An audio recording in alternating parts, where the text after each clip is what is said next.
So what happens when a 40-year radio veteran gets to talk to rock and roll Hall of Famers, legends, up-and-comers, studio musicians, producers, music journalists, record executives, and more? You'll wind up hearing some of the greatest stories behind the music you love, the people who make it, and about the music that you haven't even discovered yet. Thanks for listening to Baxie's Musical Podcast.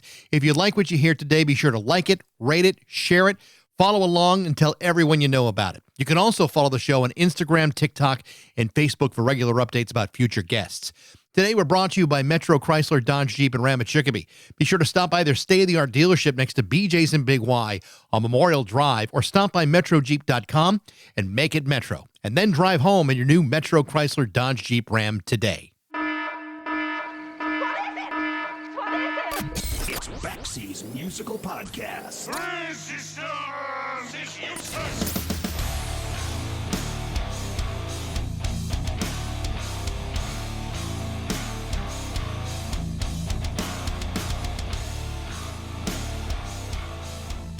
So here's something that you might not have known. According to some published statistics, 1 in 8 Americans struggle with alcohol abuse. And among those numbers, the fastest rising demographic in the United States for alcohol abuse happens to be amongst adult women, with alcohol deaths among women rising 255% from 2011 to just last year. Now, you may ask why this is happening. The truth is, there's no one reason. It's a complicated trend that doesn't particularly lend itself to oversimplification. And the U.S. isn't the only place in the world that's seeing these sort of increases. In Ireland, for example, the percentage of women who are suffering from alcohol abuse is even greater. In fact, the numbers are the highest in all of Europe. In fact, in the last 20 years, the increase has been as much as 66%. Again, it's a complicated situation in which the numbers continue to rise every year. And when it comes to recovery from drug and alcohol abuse, no matter what country you're in, it requires more than oversimplified solutions. In 2023, Irish country singer Janet Devlin was involved in a documentary in which she tried to confront her own addiction to alcohol by speaking with women about their struggles with addiction.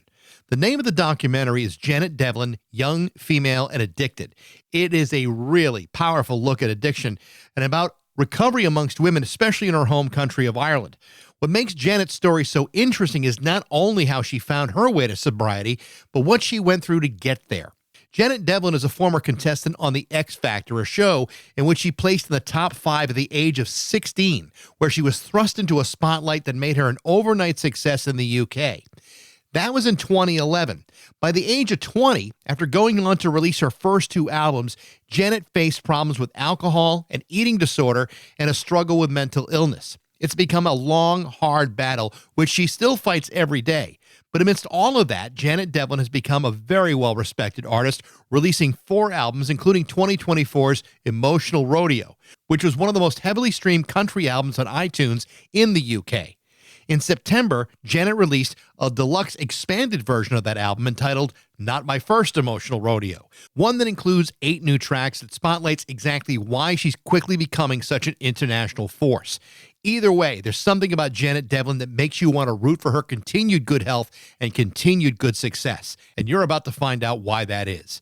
This is my conversation with Janet Devlin on Baxie's Musical Podcast.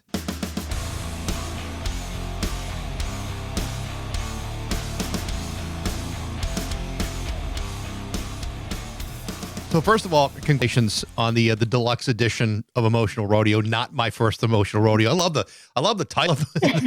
I like the fact you took one thing and did another with it. It's an expanded reissue, 8 additional songs, including 2 live tracks. Tell me about the decision to re-release it as an expanded version rather than just release a brand new record. I think that was pretty easy, to be honest, because the first proper album trip to Nashville I did 24 songs. So I had 24 originals, and then I had a wee mini trip before that to road test the Nashville mentality and experience how they record, because it's very different to other studios around the world. And I did 3 songs then too, so 24, 25, 26, 27, 27 songs. So when it came to shortlisting them for the first album, for the Emotional Rodeo album, I had to cut some losses and say goodbye to some songs that I really loved, just for the journey of an album, because I'm old school like that. I believe in making an album something that you listen to from start to finish, Yep. and there being ups and downs and everything in between. So some of my favorites got pushed to the side. And do you know what? Even whenever I was out in Nashville on the first trip, I was planting the seed to the to the label, saying like, yeah, I think we're gonna have to do a deluxe. And in fairness, they were like, yeah, probably. Sure. It's a great idea because you got to take a great title of a record and I kind of make it even better. So I think that was a really good choice. Well, it named itself. It named itself that one. Yeah. Well, the name of the record is Emotional Rodeo, and I think it's a really appropriate title anyway. You've really been on a hell of a ride. And the thing about the record that seems to kind of draw me in is, it captures, or it seems as though it captures you at a time in your life where you're starting to accept not only who you are as an artist, but maybe even more who you are as an individual. I don't know if you feel the same way, but knowing your backstory, and we'll get into some of the details about that later, it does seem like kind of an appropriate way of looking at this particular record. Yeah, definitely. I mean, with the album that came before it was called Confessional, and I very metaphorically painted these pictures of things that I'd been through and what I'd gone through, and I wrote a book to go alongside it that actually explained the things. So I felt like I'd left that big, dark and scary, chapter in the past, but that that doesn't stop life from continuing to happen. And writing this album and things, I was getting a diagnosis for my mental health and things like that. So I was definitely in a place of even before starting the album, I was understanding myself on a level that I never knew was possible, and coming to that nice place of acceptance, but still working on myself. But I think what was really clear for me was that I had other colors of myself that weren't just sadness Right. that I was known for. That I am a fun-loving person. I am a silly goose, and I just wanted my whole color of myself. So all the facets of me and the things that make me me, I wanted those to be in one record. And I tried my best to show the shadow, the light and the shade and everything in between. I think you did a great job of doing it. Like you said, the Confessional was a kind of I don't want to say it was a depressing album, but compared to what you came up with Emotional Rodeo, it is kind of more of a downer. And this one is a little bit more positive and maybe optimistic in a lot of ways. Yeah, and a bit more relatable, I guess, as well. The things that I write about in Emotional Rodeo are much more in resonance with every human being. Yeah. Whereas not everyone had gone through the things that I'd gone through for Confessional, but I had to get those out so that I could move forward. And there's love, there's loss, there's me being cheeky, and all these things all in this album. And it's nice to, and I think that that approach of writing more from the human experience is shown very successful, obviously, because this album's done better than anything I've ever done before. And I think that's truly because I think people see themselves in the songs. You mean not every 16-year-old kid gets to go on X Factor? Exactly. Or they're not as mentally skew with as I am. Right. It's funny. I was just watching just this morning. I was just watching the audition from 2011 on the X Factor. You're 16. You really had never sung in public to any real degree at that point. You looked absolutely terrified until the very moment you started to sing, and at that point, you were off to the races. How scared were you at that point? I think, and I said it, I don't know if it was ever used or kept in the VT or anything, but I remember answering questions about it, and I didn't know how to talk to the judges or talk to the cameras or any of this kind of stuff. That was not very me. I'd done, I've sang my whole life, obviously not to that level. Sure. But there's an element of putting your big girl pants on when you're asked to do something, and you just go and you stand behind the microphone and you perform. And it's Irish people, you'll get thrown in many scenarios where it's go do your talent in front of all of these people, and you're okay, great. But at least that's what you're doing, Yeah. I think the reason why I was even more nervous was talking to people, and being asked questions that I didn't know what they were going to ask. And well, it's an extraordinary piece of video in the sense that you can tell, one, you're very young at the time. Two, you are nervous. you can see the fear in your face. But if you look at the faces of the judges while you're singing, they're practically melting in place with your performance. And you did Elton John's Your Song. The whole experience had to be incredibly intense. Not just for someone who's so young, but just in general, had to be incredibly overwhelming. Yeah, like, do you know what? I think doing it at the age I did it was almost in a way easier than what other people went through, because at 16, like I was still in school, and if you're told to be on a bus at a certain time, you're going to be on the bus at a certain time. Sure. Or if you're being told you need to go and do something, you go and do it, because you're in that school mentality. You have teachers, and you listen to what you're being told to do, kind of thing. As far as even just like the scheduling things, obviously I did stand my ground a few times just trying to get my feelings across and whatnot. But when it came to the everyday of scheduling and stuff, I think people really struggle with that. Yeah. Whereas I find that bit quite easy. I knew at 16 that like it's a TV show first and foremost, and you kind of like become at the mercy of the cutting room floor. You know what they're going to keep and how they choose to put you out there. Is the narrative is in their hands, and that was something I was very aware of at that age. But I was also aware that it's realistically from the live shows to the end, just about 3 months, and I just really tried my best to like to just stick it out. But yeah, being somebody who like I'm very, very close to my family, and I always was. I was a living room kid, like we all hung out together in the evenings and things like this. And I find it very difficult because my mum's my best mate, and I find it so hard not being able to see her every day, or see my parents, or just see my brothers. I maybe got to call them once a week at best. That was really it. So I found that bit hard. Yeah. I was just a wee girl who grew up in the middle of nowhere with her horses, and then the next minute I'm on TV. So that was a very big change. But I knew you just had to kind of dig deep as well.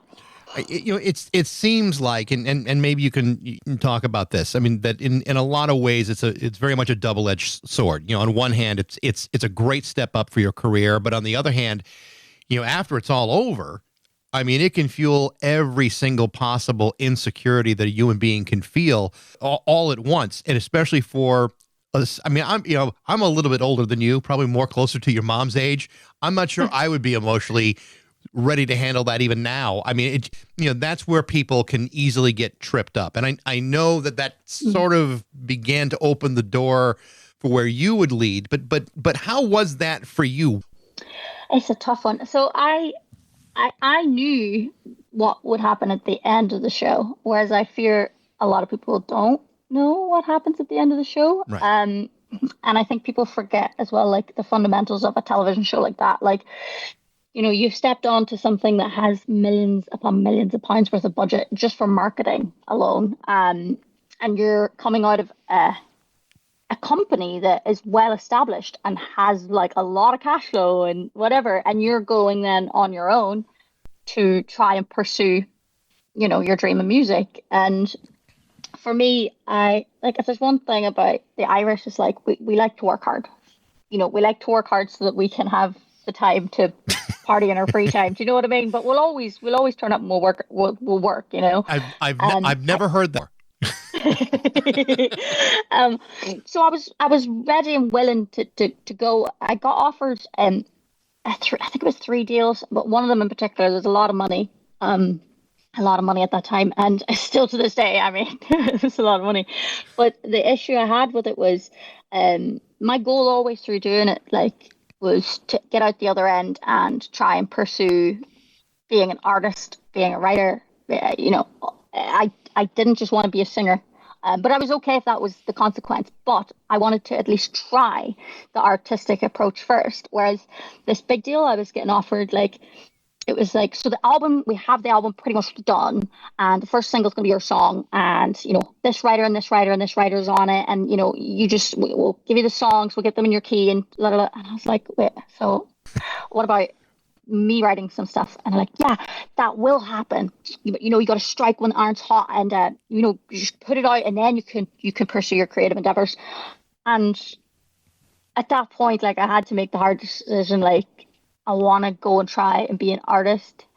Because at the end of the day, I don't have an ego in this. Like, if I pursued that first album and it flopped and no one cared and my songwriting sucked and there was no prosper of me becoming a writer, I will happily sit on a cruise ship and sing for weeks on end to walk away with a bag. You know what I mean? There's there's nothing wrong with that. You know what I mean? Like, that's entertainment and that's fine. But I wanted to try the other path. And I did that, and it came with its difficulties. Like, I invested all my money into my my project. Like, I mean, I turned up to every event. I did any gig. I was at the opening of an envelope because they were paying me. You know what I mean? But it was all with the end goal to, like, put it into the music, and I did. And unfortunately, don't want to go too heavily into it, but that money got robbed from me. So basically got a phone call one day at 18 saying, hey, guess what, you're bankrupt and you actually owe all of these people so much money. Yeah. So for, like, the tour alone, it was 35 grand, and, like, oh God, and musicians and things. And that was a really hard place to be because, I couldn't have done anything more than earning all the money to then put it into the project, to then, put it out, but that was not to be. And luckily, like, I firmly believe that is a rite of passage. Like, every artist in the industry is going to be victim to a bad something, and I was just so glad it happened to me at 18 when I was young, dumb, and stupid enough to keep going. Yeah.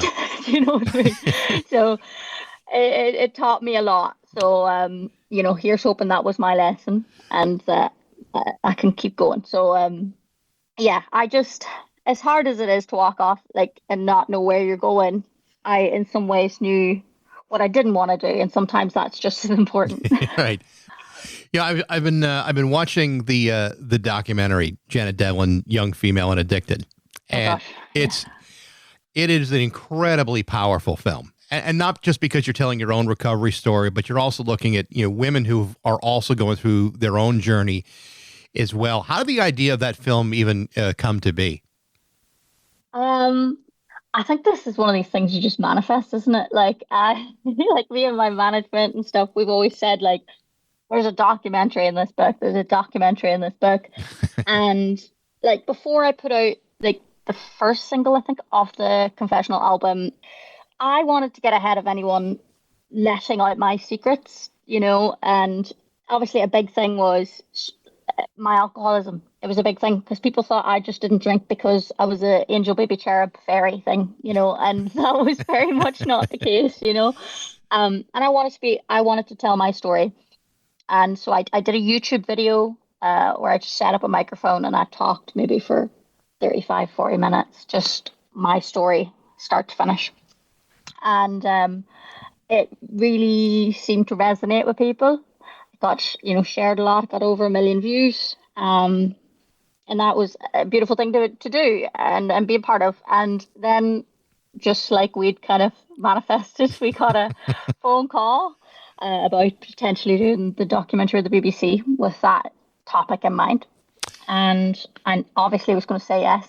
And I, to this day, I see it as a huge honor to be trusted with a topic like that, especially when it's a very, very serious issue, not just where I'm from, but worldwide. And the deficit of, especially at the time, maybe there's definitely loads more now, but at that time, there was a deficit of female, like women just talking about addiction and talking about alcoholism. So I might not be for everybody, but I just wanted to be a part of getting the ball rolling and getting people talking about it, It's really remarkable that there's a couple of parts in the film where I believe that the part where you're talking to a psychiatrist, and one of the things that she said is that there had been an increase in alcohol-related illness for women that had gone up almost like 66%. It's like a remarkable number over the course of 20 years. And I mean, obviously, it is a problem worldwide. You're absolutely right about that. But for whatever reason, in Ireland, it's really kicked into gear. So I would imagine that the idea of talking about this and being open about this situation, since it is such an important part of the recovery process, it had to be, in a way, part of a real healing journey for you to be able to have that opportunity to share those stories and knowing almost pandemic-like numbers that Ireland was facing with this. I mean, it had to be like an extraordinary honor to be able to do that. Oh, yeah, the honor, it was definitely an honor. And I knew, like, Irish people, like, when it comes to, like, actual struggles with, like, mental health or addiction or any of these things, it's quite hush-hush. It's very much like, don't be telling anybody that kind of mentality. And, like, I understand, like, I grew up in that as well. But for whatever reason, it's always been important for me to overshare. Like, when I have a platform, and I know that people, if I'm going through it, I'm not that special. I'm not a snowflake. I'm the only one who's going through this. Absolutely not. There's going to be somebody else. Right. You know what I mean? And my mentality was always, if this can help one person, that's worth it, because I could have been that one person. You never know who it's going to impact and who's going to help. And, like, I also knew that when I signed up to do it, that I'd get hit for it. That's natural. And, you know, you had people trying to be clever. I've drank more, and I've wrung my tie out at the end of a night and drank more than she could. And It's like, as if it's some sort of competition. well, you know, I've definitely met ones, even close to me, like, who have said, like, oh, you don't have a problem. And you're like, you're saying that because I know you have a drinking problem. Right. And by you saying I don't have a drinking problem, it makes you feel better. Or people sometimes get, and I understand this, like, some people who actually do have a drinking issue and deep down they know it, they project onto you and make it your problem, you know. And, like, I'm happy enough, and was at the time, to be like, hey, maybe that's not something you should be proud of right now, like you saying you can drink more than me, or saying that I don't have an issue. And why are you so angry about me saying that I have a drinking problem? Why does that upset you? Like, well, because surely I think you should move on. I think what happens is when somebody is confronting a problem, whatever problem it may be, and mental health is certainly, like, a great example of this. It almost is it's if you are reflecting a mirror back at them, where they all of a sudden start thinking about, you know, well, if they've got a problem, then I must really have a problem. But the last thing I want to let them know is the kind of problem I got, because of pride or fear or whatever it may be. That is one of those things that prevents a lot of people from seeking help and getting the assistance they need.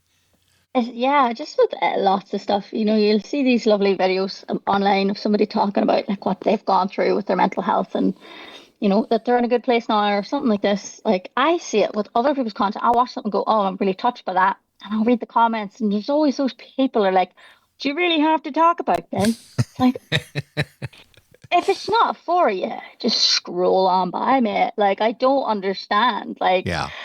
But it says more about them that they got so riled that they left a comment. And, like, you know, everybody's on their own journey. You can only meet someone as far as they've met themselves. And if they're not in that place yet, they're not in that place yet. But, you know, you can only carry the message. Like, that's it. One of the things that I think is really important about, you know, the story you tell, and it's certainly reflected in the documentary, is you weren't just dealing with alcoholism alone. I mean, you were dealing with an eating disorder and mental health issues at the same time. And these are, what's interesting is you know, they're all interconnected. They're not necessarily separate issues. No. And this is what separates, you know, what you may deal with as opposed to what that guy may deal with, or what that woman is dealing with. We all have our separate issues, and they are all often related. I think a lot of people have a hard time trying to, you know, wrap their hands around that designation. For many people, alcohol is an escape from some of those problems. Is that how you used alcohol as almost an escape from the other things you were dealing with? Well, I've I've gathered quite a lot of like self-information even since like making the documentary. Um, I got pushed to a point where I got a psychiatrist properly, and I got diagnosed because I remember even putting the book out and people being like, "How can you have been affected by self-harm and anorexia and drinking and sleeping pills? Like, you can't just like you're making this up." And I carried that with me. I was like, I'm not like I can't make like I'm living it. I'm not making it up. Yeah. And then I found out that I had borderline personality disorder, bipolar type 2 as well.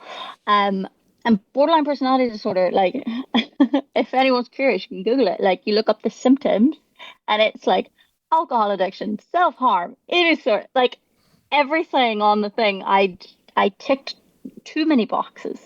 So even on my consultation, like just the preliminary phone call, just to him, my psychiatrist, finding out what I wanted to do my diagnosis for. When he was asking me the questions, by the end of the 5 minute phone call, he was like, "Yeah, I think I know what you have. But I will see you tomorrow at blah blah blah." Yeah. Yeah, it just made sense for me, and I, as a diagnosis, like, and as a prognosis, it was never even said to me, right, that you can get into remission with borderline personality disorder. And the reason why they don't tell you that is because the numbers, like the percentage of people that get to remission, is so minuscule. Yeah. And it's an absolute bugger of a mental health condition because, unfortunately, like, the pain is so familiar, and this person has lived in that pain for so long that when they get, a lot of people, when they go into recovery and they try to get better from it, it's so uncomfortable to get better that they end up falling backwards. And I totally understand it because, if I ever think like, "Oh, why did I drink? Or why did I hurt myself? Or why did I starve myself?" Right? When I was in those early days of not acting out and trying to be well behaved and trying to really, really work hard at getting better, I then like I would have an episode and I would get like I'd get set off by something. I'd be crying my eyes out. I'd be bawling my eyes out uncontrollably and inconsolable, stereotypical scream crying on the bathroom floor kind of stuff. And then like I'd in that moment you'd be like, "Yeah, of course I drank. This is why I drank." Like, Yeah. this is so much to have and have no solution for and no coping mechanism, because all of my emotional whack-a-mole, like I'd stop one and something else would pop up, and that was just because I had no coping mechanism and I had no Yeah. tools. So by really sticking out, it's like 2 or 3 years, I think, of like white knuckling the emotional turmoil, they started to get less frequent. The medications I was on were the right ones, and I then, like 2 years ago, maybe even 3 years ago now at this point, found out that I was in remission. And I made it into that tiny little percentile Wow. of people that can recover from it. And that was amazing. You're very lucky. One of the big issues that I've dealt with in my life are both my parents are therapists. So, Oh my God. yeah, Dude. I know, and I still owe them for sessions I missed. But the point of it is, I have grown up knowing a lot of this stuff and talking around the table about things. And one of the things that I know is, I mean, it is amazing that you were able to get to that point where you're in remission, because borderline personality disorder is it's a very hard thing to diagnose, because you have to almost check off a series of boxes in order to get that diagnosis. But it's also very hard to treat for exactly what you say, because there's always this ebb and flow of emotions where you step forward, but then it's two steps back. Not a lot of people can do that. The fact that you're at this point in your life is really remarkable, and a real credit to not only what the work you've done, but also the fact that you had someone, a professional that seemed to know what they were doing and what they were talking about. You're very fortunate that way. I won the psychiatry lottery. I will be honest. Yeah. My dude is a criminal psychologist or psychiatrist, like he goes in and he interviews like maybe someone who's been put into prison recently, and he will testify as a expert witness and all this. And he decided to start a private company, and he was pretty much the only guy I could afford. And I was his first ever client. And what he wanted from it is what I wanted from it. And like, it was really like, because he's obviously in the criminal justice system. You work with a lot of people with borderline, and you do not see that recovery. Unfortunately, you see the worst end of it, people getting incarcerated for life. So I wanted to get better. Like, I say that with every fiber of my being. I wanted to be better. I was so bored. I was so over it. I was literally on my hands and knees just being like, right, I don't care. Whatever you ask me to do, I'm going to do it because I'm sick of it. And for him, it was rewarding for him because he finally got to work with a patient that was like on the track to getting better, So it was like a mutually beneficial thing for the two of us. And I've recommended him so bloody much. And he's now, oh geez, his books are full. He's hired like 6 other clinicians in his own practice now, and like it's mad.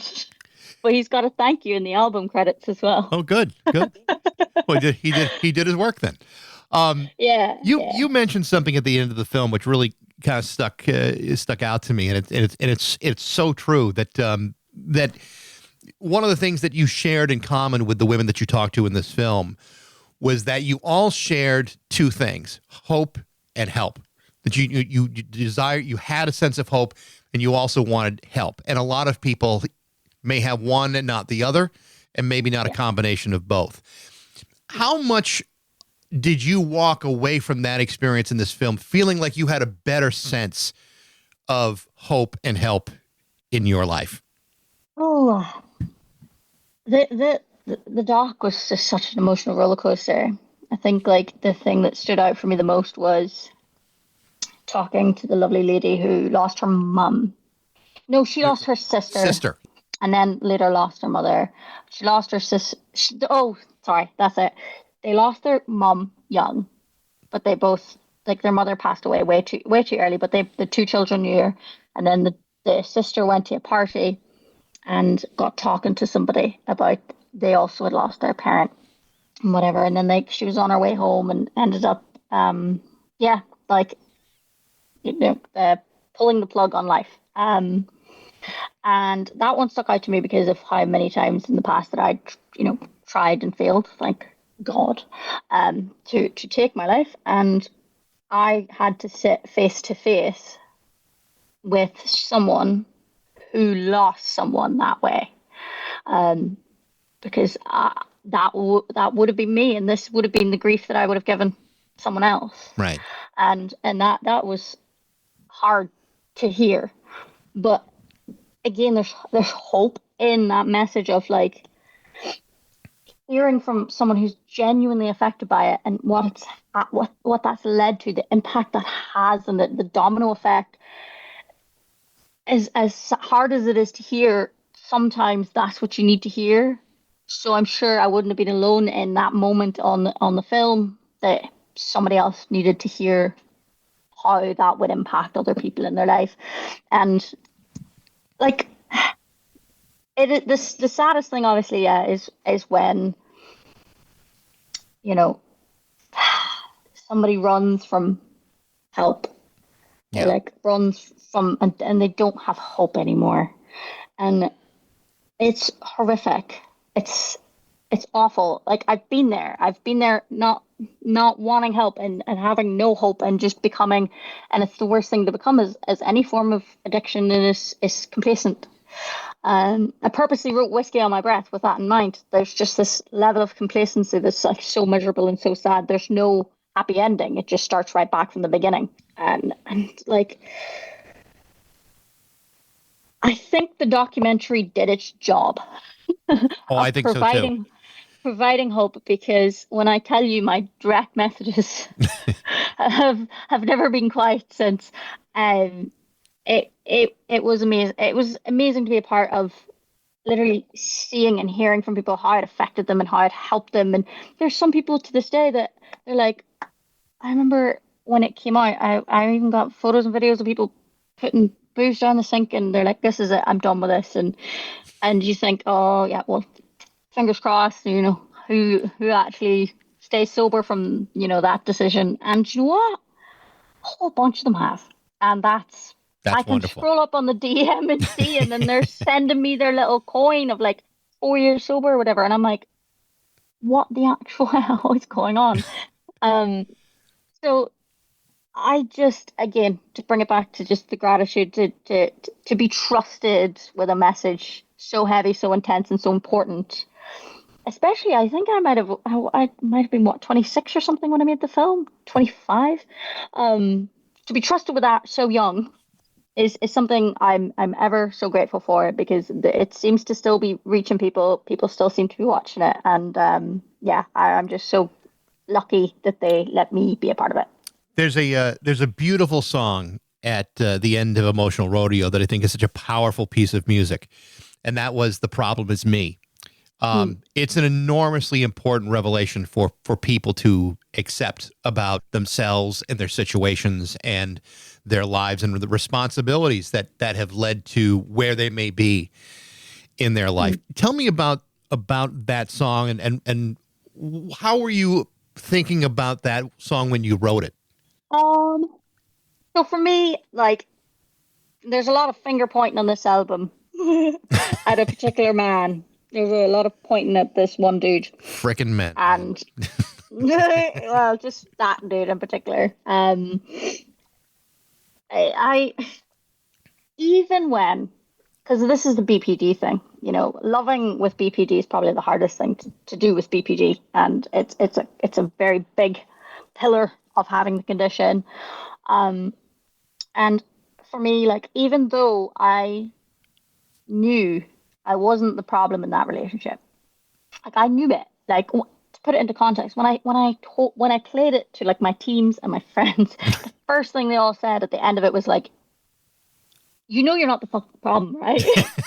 And I'm like, "Yes, I know. However, I wanted it to be a true depiction of like how that feels, though, because in those scenarios, like, where you're, and I hate using this word because it's been so overused, but where you're being gaslit it's your fault.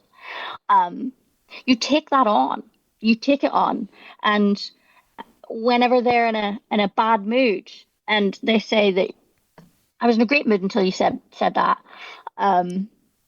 Like, unfortunately, with BPD, you tend to attract narcissists and emotionally underdeveloped people, and like, that's just a fact. And even though in this scenario, like, in your heart of hearts, in your mental wellness and in your actual core of your human, you're like, I know this isn't my fault. They're overreacting. This isn't a big situation, and they've blown it into something.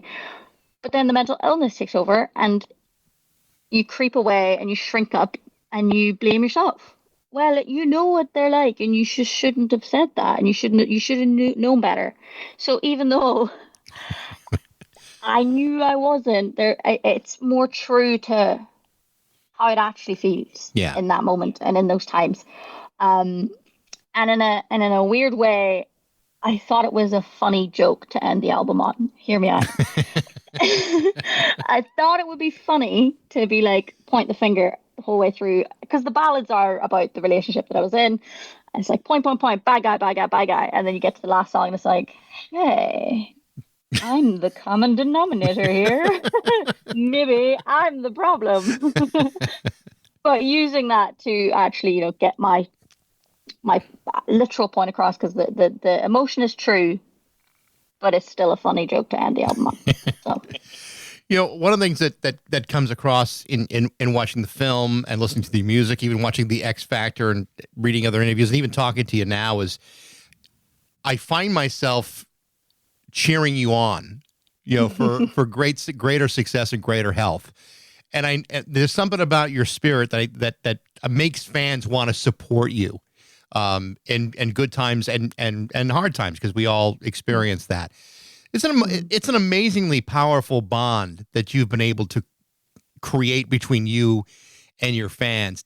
It's a rarity, because I don't think every artist has the ability or maybe the emotional connectivity to expose themselves and to be vulnerable and say, look, this is what I am, in spite of all the artifice of fame and music and all that other stuff. This is the person that I really am. And I think that's an incredibly powerful position to have established for yourself, and to have that connection. Tell me how you feel about that. It must be pretty powerful knowing how you've affected people in the last 14 years. Well, I think there's that thing of like, if I was more inauthentic, I probably would be 10 times more successful.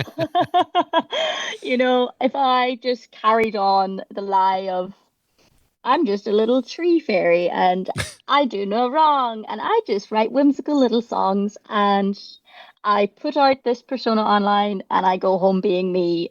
Like, I understand making a persona for you as an artist when you start your journey. However, I started my journey very anti-clockwise. I went on national TV as me, as the same name that my parents say to me when I'm with them and in cherishing moments is the same name that an announcer is saying down a microphone.